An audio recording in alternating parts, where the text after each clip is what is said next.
Sunday night, 8:47 p.m. You've just gotten out of the shower. The towel is wrapped around your waist. Your skin is still damp. Small droplets trace down your shoulders. You sit down on the edge of your bed, and you stare at the wall. Not at your phone, not at the ceiling, at the wall. 5 minutes pass, then 10, then 20. You haven't moved. You're sitting perfectly still, water drying on your skin. You're not thinking, you're not resting, you're not deciding what to do next. You're buffering, like a video stuck at 99%, loading, waiting, but nothing happens. This is not laziness. This is not procrastination. This is not a bad mood. This is something else entirely. You feel it in your chest, a weight heavy, dense. Not anxiety, not quite. Not depression, not exactly. Heavier than both, deeper than both. It's the sensation of waiting, waiting for something to happen, waiting for permission to exist, waiting for the next thing. But the next thing never comes. You are waiting for a train that does not exist. And you've been sitting on this platform for months, maybe years. The departure board says delayed, but there is no train. There was never a train. This paralysis, this stuckness, this feeling of being trapped inside your own body. It has a name, and it starts in a part of your brain you cannot control. Let me show you what's happening inside your body, right now, in this exact moment. You think you're choosing to sit there. You think you're just tired. You think maybe you're being lazy. You're not. Deep in the base of your skull, buried beneath layers of evolved brain matter, there is a cluster of nerves. The vagus nerve. It's the 10th cranial nerve. It connects your brain to your heart, your lungs, your stomach, your throat. It controls your heart rate, your digestion, your breathing, your ability to speak. It is the most ancient part of your nervous system, older than language, older than thought, older than civilization. It evolved hundreds of millions of years ago, before mammals, before reptiles. And right now, in this moment, it has made a decision for you. It has decided that you cannot fight, you cannot flee. So you must freeze. This is called the dorsal vagal response. It is the third option, the one nobody talks about, the one they don't teach you in school. When your brain detects a threat it cannot escape, chronic stress, financial pressure, social isolation, uncertainty about the future, a life with no visible exit, it does not panic. It does not rage, it does not run. It shuts you down. Completely. Your heart rate drops, not dramatically, just enough to conserve energy. Your blood pressure falls, your digestion slows, your muscles relax against your will. And your prefrontal cortex, the part of your brain responsible for decision-making, planning, motivation, impulse control, the part that makes you functionally human, goes offline. Not completely, you're still conscious, you're still aware. But you are no longer in control. You are a passenger in your own body. This is why you cannot choose what to eat for dinner. This is why you scroll through your phone for 40 minutes without reading a single word. This is why you open the fridge, stare at the food, close it, and order takeout you can't afford. This is why the idea of leaving your apartment, of walking to the corner store, of calling a friend, feels like climbing Everest. Not because you're weak, not because you lack discipline, because your brain has decided that you don't have the resources. And in a way, it's right. You are not broken, you are not weak, you are not lazy. You are in freeze. And here's what makes it unbearable, what makes it feel like insanity. You know you should do something. Take a walk, go to the gym, call a friend, apply for that job, clean your room, do your laundry, anything. You know it would help, you know it would make you feel better. But when you ask yourself, where should I go, what should I do? The answer is devastating. Nowhere, nothing. There is nowhere to go, there is nothing to do, Not really. And that is not an accident. That is not in your head. That is real. Let's go deeper, into the autopsy, into the mechanism. Your brain is not designed for the life you are living. It is designed for the African savanna, for visible predators, for immediate threats. A lion, a snake, a rival tribe. Threats you can see, threats you can fight, threats you can run from. But you cannot run from rent. You cannot fight your landlord. You cannot escape the future. You cannot punch inflation. You cannot outrun student debt. You cannot hide from climate change. So your brain does the only thing it can. It freezes you. This is not metaphorical. This is not a figure of speech. This is physiological. This is happening in your body right now.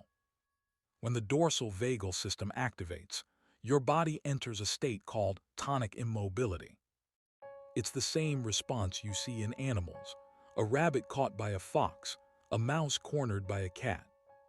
They go limp, they stop moving, they play dead. In the wild, this response can save your life. The predator loses interest. Predators hunt movement. If you don't move, you might survive. You play dead, the predator leaves, you escape. But in modern life, there is no predator. There is no moment when the threat passes. There is no release. You are frozen indefinitely. And this is why simple tasks become impossible. This is why you cannot shower. This is why you cannot cook. This is why you eat cereal for dinner 3 nights in a row. This is why opening your email feels like defusing a bomb. Because your prefrontal cortex is offline. The part of your brain responsible for executive function, planning, decision-making, motivation, impulse control. All of it requires energy, glucose, oxygen, resources. And your body has decided you don't have resources to spare. You are in survival mode. And in survival mode, you don't plan for the future. You don't make goals. You don't have ambitions. You just survive, 1 hour at a time. This is called executive dysfunction. And it is not a character flaw. It is not a moral failure. It is a survival mechanism. Your brain is protecting you from a threat it cannot name. But here's the thing, the terrible, crushing thing. You're not imagining the threat. It's real. There really is nowhere to go. And that is by design. Let me ask you a question, a simple question. Where do you go when you're not at work and not at home? Take a moment, think about it.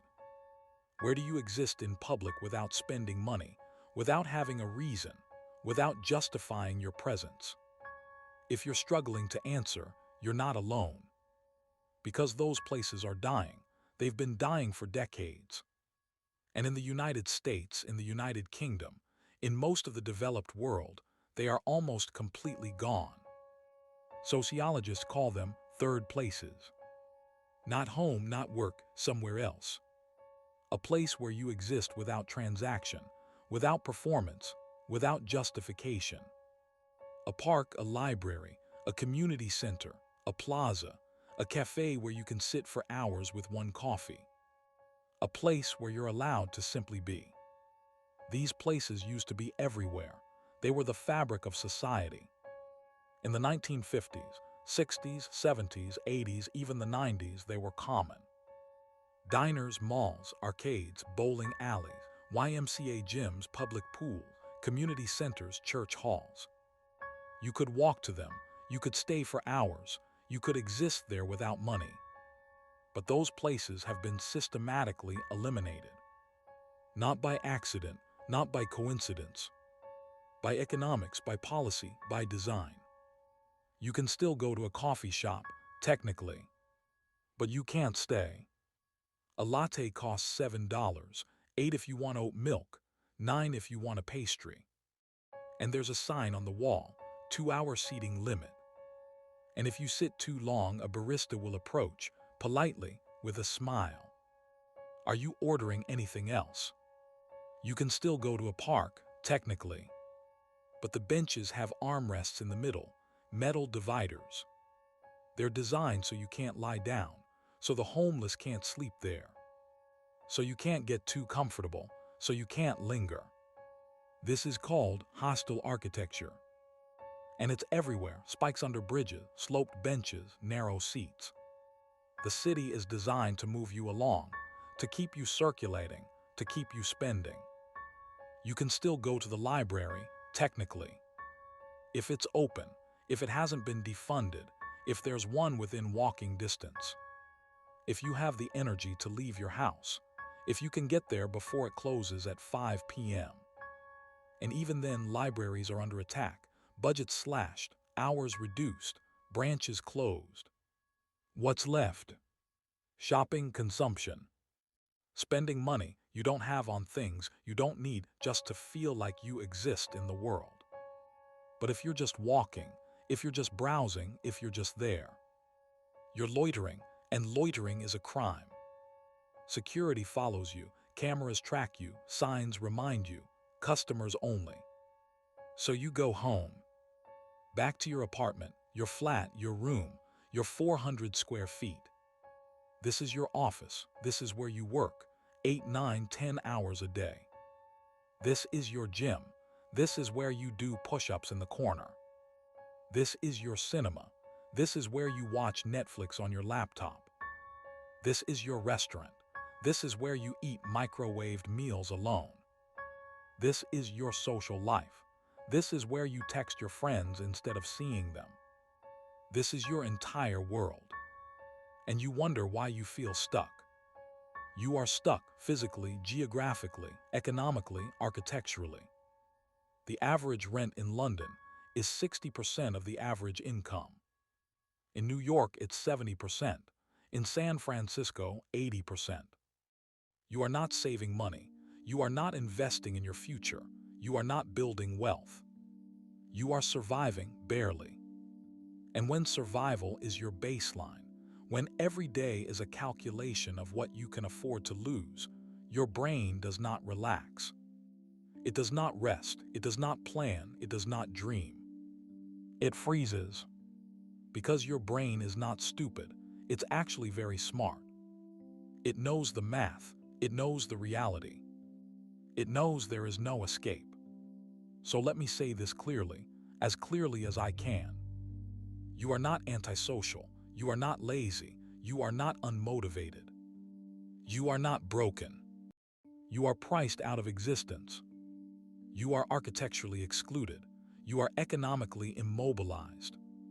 The system is not designed for you to thrive. It is designed for you to work, consume, and stay out of the way. And if you're sitting there thinking, so what do I do? What's the solution? That's Act 4. Because the door isn't locked, it was never locked. It's just very, very heavy. Here's what they don't tell you about freeze.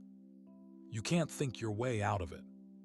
You cannot rationalize your way into motivation. You cannot logic yourself into action. Your thinking brain is offline. Your prefrontal cortex, the part that plans and decides and analyzes, is shut down. So trying to think positive, or just do it, or find your purpose, is like trying to start a car with no battery. You turn the key, click, click, click. Nothing. You need a jump start, but not the kind you think. Not motivation, not inspiration, not a breakthrough. Movement. The way out of freeze is movement. Not big movement, not going for a run or joining a gym or starting a new routine. Smaller than that, much smaller.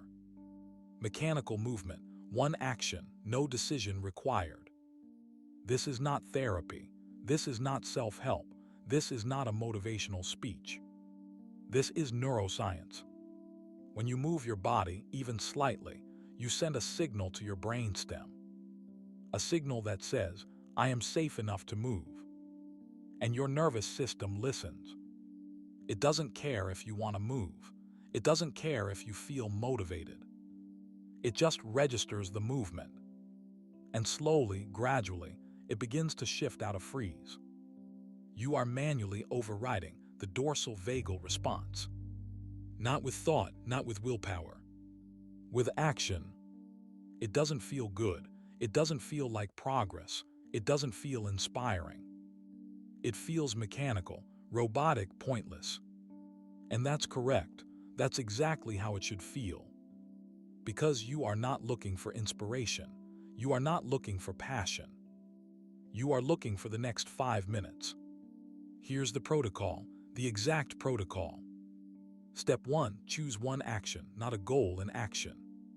Put on shoes, boil water, walk to the window, stand up. One action, that's all. You don't have to leave the house.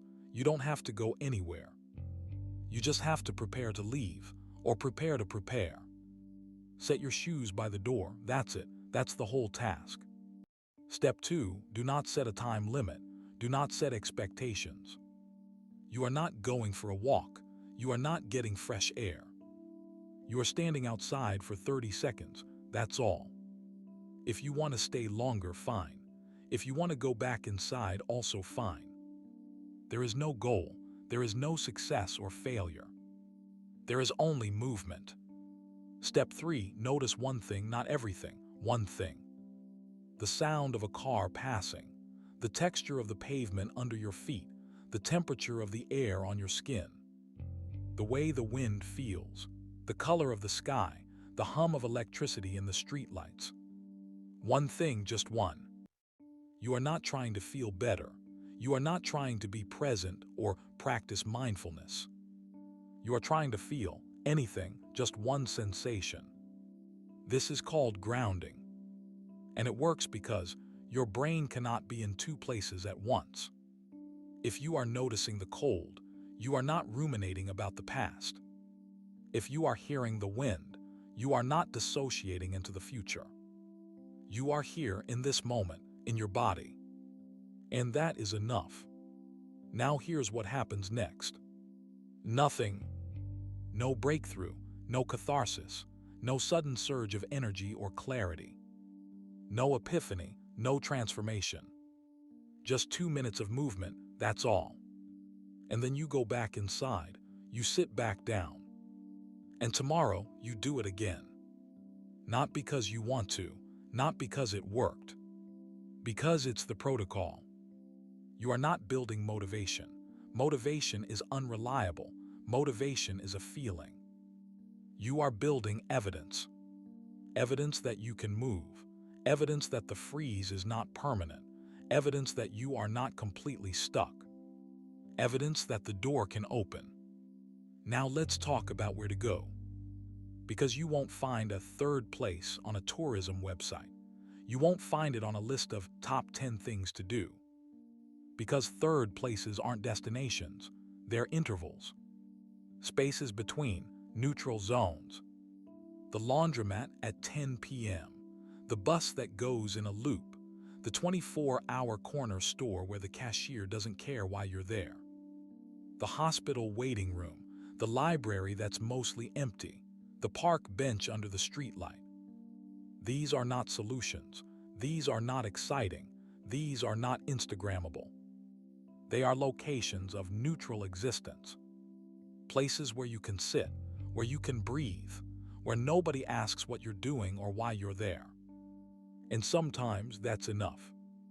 You do not need permission to exist. You do not need a reason to be outside. You do not need a plan. You do not need a goal. You need 5 minutes of not being in your room. And if you're thinking, this isn't enough, this won't fix anything, this won't change my life. You're right, it won't. This will not fix the economy. This will not fix housing costs. This will not fix the systemic elimination of spaces where you're allowed to exist for free. This will not give you a career. This will not find you a partner. This will not solve your problems. But it will get you out of freeze. And once you're out of freeze, once your prefrontal cortex comes back online, once you can think again and plan again and decide again, you can start to see the cage. You can start to see the bars, the walls, the architecture of your confinement. And once you see the cage, you can start looking for the exits. Not escape, not yet. maybe not ever. But exits, small gaps, moments of freedom. The door was never locked. It was never bolted shut. It was just very, very heavy. And you are stronger than you think. You just forgot how to move. Now you remember. If you are in freeze right now, listening to this, I want you to know something. This is not a metaphor. This is not poetic language. You are physiologically frozen. Your nervous system has shut you down. And the way out is not through thought, it is through movement. So move, even if it's just to the window, even if it's just for 5 minutes. Even if it feels pointless, even if it doesn't help. Do it anyway. The protocol is simple. Shoes, door, outside, breathe. Notice one thing, go back inside. Repeat tomorrow. You are not building a new life, not yet. You are building evidence that movement is possible. You are not broken, you are in freeze. Now move.